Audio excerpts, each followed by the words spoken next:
दशक की सेवा में 1 दर्जन से भी ज्यादा वीरता पदक, बारामूला में आतंकियों की जड़ें खोदना हो या फिर पहलगाम में आतंक फैलाने वाले आतंकियों के एनकाउंटर को चलाया गया ऑपरेशन महादेव लीड करना हो, आईपीएस जीवीएस चक्रवर्ती के नाम इन सभी के दस्तावेजों में दर्ज हैं। लेकिन अब इनका नाम एक और घटना के दस्तावेज में बतौर उपलब्धि के तौर पर दर्ज हो चुका है। उपलब्धि उस आतंकी घटना के राज की पहली परत खोलने से रिलेटेड है जिसने इस समय पूरे मुल्क को दलार कर रख दिया है, जिसके तार फरीदाबाद के उस घर से जुड़े हैं जहां 353 किलो एक्सप्लोजिव के साथ 2900 किलो एक्सप्लोजिव बनाने का मटेरियल मिला, जिसके तार दिल्ली के लाल किले के बाहर हुए कार ब्लास्ट से भी जुड़े हैं। ये सब हुआ उस एक पोस्टर से जिस पर आईपीएस संदीप की नजर पड़ी और जब तहकीकात हुई तो इस पूरे मॉड्यूल का पर्दाफाश हुआ। वो मॉड्यूल जो अगर नहीं पकड़ में आता तो शायद देश में अब तक की सबसे बड़ी आतंकी घटना को अंजाम दिया जा चुका होता। कौन है आईपीएस संदीप चक्रवर्ती? क्या है आतंक का वो मॉड्यूल जिसकी तय सबसे पहले संदीप ने खोली? और क्या है श्रीनगर की गली में लगे एक पोस्टर का दिल्ली के लाल किले के बाहर हुए ब्लास्ट से लिंक? सब कुछ जानेंगे इस वीडियो में।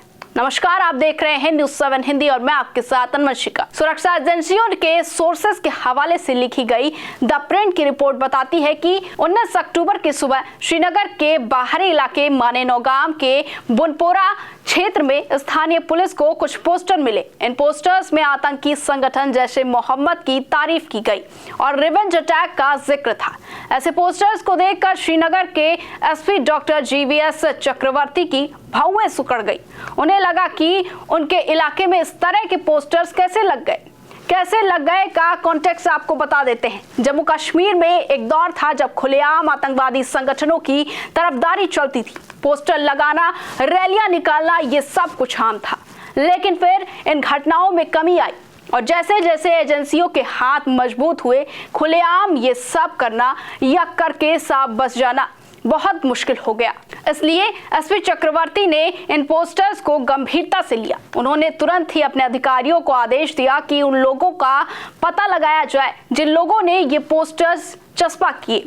साथ ही आदेश दिया कि सबसे पहले उनसे पूछताछ की जाए जो जैसे मोहम्मद के OGW यानी कि ओवरग्राउंड वर्कर्स रहे हैं। ओवरग्राउंड वर्कर्स वो होते हैं जो आतंकी संगठनों की मदद करते हैं। आतंकियों की जानकारी देना, पैसे की व्यवस्था करना, छिपने की जगह देना या रसद मने, खाना पीना, गाड़ी वगैरह मुहैया कराना। लेकिन ये लोग खुद हथियार नहीं उठाते, केवल मदद करते हैं। इन्हें ही OGW कहते हैं। पुलिस ने इलाके के सीसीटीवी फुटेज खंगाले। पोस्टर्स लगाने वाले कौन थे, कहां से आए थे, कहां गए, उनका पूरा रूट मैप समझा गया। इसके बाद 3 लोगों को हिरासत में भी लिया गया। तीनों ही ओवरग्राउंड वर्कर्स थे। जब इनसे पूछताछ की गई तो मौलवी इरफान अहमद के बारे में पता चला। जब इरफान को हिरासत में लेकर पूछताछ हुई तो सामने आया कुलग्राम के रहने वाले डॉक्टर आदिल रादर का नाम। आदिल था तो कुलग्राम का, लेकिन कई दिनों से उत्तर प्रदेश के सहारनपुर के एक अस्पताल में प्रैक्टिस कर रहा था। जम्मू कश्मीर पुलिस ने जब आदिल रादर को गिरफ्तार किया और पूछताछ की तो पता चला एक सेल्फ रेडिकलाइज्ड डॉक्टर के एक बड़े आतंकी मॉड्यूल का। मॉड्यूल को आप एक गिरोह या टीम कह सकते हैं। जैसे किसी कंपनी में अलग अलग टीमें होती हैं जिनमें marketing team, accounts team, operations team होती हैं, वैसे ही आतंकी संगठनों के भी अलग अलग टीम माने कि अलग अलग मॉड्यूल्स होते हैं। हर मॉड्यूल का अपना खास काम होता है। मसलन कोई हथियार या फिर विस्फोटक जुटाने का काम करता है, कोई नए लोगों को रिक्रूट करता है, कोई पैसे का इंतजाम करता है और कोई प्लान बनाकर उसे अंजाम देने का काम करता है।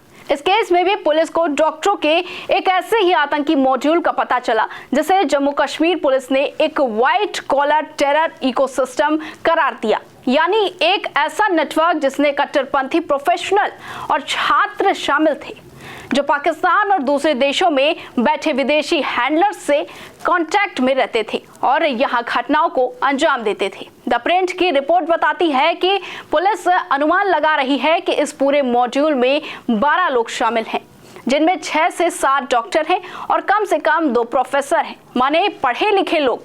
अब तक जिन 4 डॉक्टरों को इस मॉड्यूल में अहम भूमिका सामने आई है, Shaheen Sahid, doctor Adil Ahmad Rather, doctor Muzammil Shakeel, doctor नबी।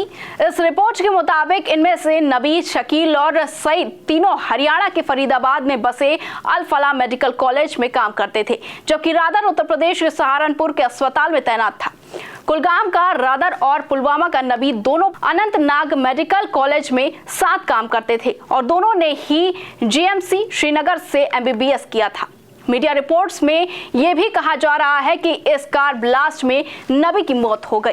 बहरहाल आदिल रादर से हुई पूछताछ में ही पुलिस को डॉक्टर मुजम्मिल शकील का नाम मिला, जो अल फलाह मेडिकल कॉलेज में पढ़ता था। जम्मू एंड कश्मीर पुलिस ने हरियाणा पुलिस के साथ मिलकर एक जॉइंट ऑपरेशन में मुजम्मिल के फरीदाबाद के ठिकाने पर छापे मारे।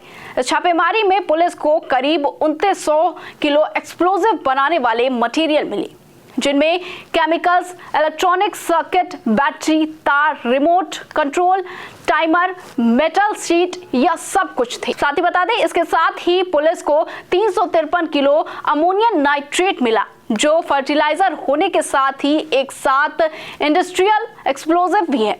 एजेंसियों को शक है कि लाल किले के बाहर हुए ब्लास्ट में अमोनियम नाइट्रेट का ही इस्तेमाल हुआ होगा, लेकिन पुष्टि अभी ये नहीं हुई। ये तो थी कहानी उस मॉड्यूल के खुलासे की जिसकी शुरुआत हुई एक आईपीएस के मन में उठी एक शंका से, एक सतर्कता से, जो अगर नजरअंदाज कर दी गई होती तो शायद आतंकी अपने मकसद में पूरी तरह कामयाब हो चुके होते। तो कुछ इस तरह दिल्ली ब्लास्ट की तफ्तीश आगे बढ़ रही है। आगे अपडेट के लिए जुड़े रहिए न्यूज़ 7 हिंदी के साथ। नमस्कार।